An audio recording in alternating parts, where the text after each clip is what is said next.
കേരള സർക്കാർ ആശാ വർക്കർമാരോട് കാണിക്കുന്ന പ്രതികാര സമീപനം അവസാനിപ്പിക്കണമെന്ന മുൻ കേന്ദ്രമന്ത്രി വി മുരളീധരൻ. മുഖ്യമന്ത്രി ചർച്ചയ്ക്ക് പോലും വിളിക്കാത്തത് സർക്കാർ ആശാ വർക്കർമാരോട് കാണിക്കുന്ന നിഷേധാത്മക സമീപനത്തിന്റെ ഉദാഹരണമാണെന്നും വി മുരളീധരൻ കുറ്റപ്പെടുത്തി.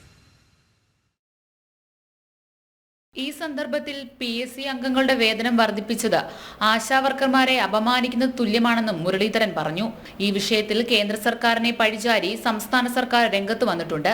എന്തു തുകയാണ് ഇനി കേന്ദ്ര സർക്കാരിൽ നിന്ന് ലഭിക്കാൻ ബാക്കിയുള്ളതെന്ന് ആരോഗ്യമന്ത്രി വ്യക്തമാക്കണം. 2024-25 വർഷത്തിൽ സംസ്ഥാന സർക്കാരിന് 913 കോടി കിട്ടേണ്ടിടത്ത് 815 കോടി കേന്ദ്രം കൊടുത്തു കഴിഞ്ഞു.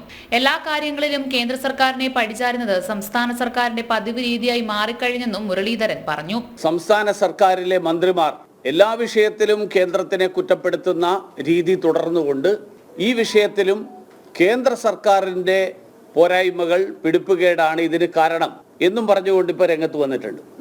അതേസമയം സിൽവർ ലൈൻ പദ്ധതിയോട് കേന്ദ്ര സർക്കാരിന് യോജിപ്പില്ലെന്നും കേരളത്തിൽ വേഗതയുള്ള ട്രെയിൻ സൗകര്യം വേണമെന്ന് മാത്രമാണ് പീയൂഷ് ഗോയൽ പറഞ്ഞതെന്നും മുരളീധരൻ പറഞ്ഞു. കണ്ണൂരിൽ CPM പ്രവർത്തകരെ പോലീസ് സ്റ്റേഷനിൽ നിന്ന് മോചിപ്പിച്ച സംഭവം കേരളത്തിന്റെ ക്രമസമാധാന നിലയുടെ പരിതാപകരമായിട്ടുള്ള അവസ്ഥയെ സൂചിപ്പിക്കുന്നതെന്നും മുരളീധരൻ വ്യക്തമാക്കി. ജനം, തൃശൂർ.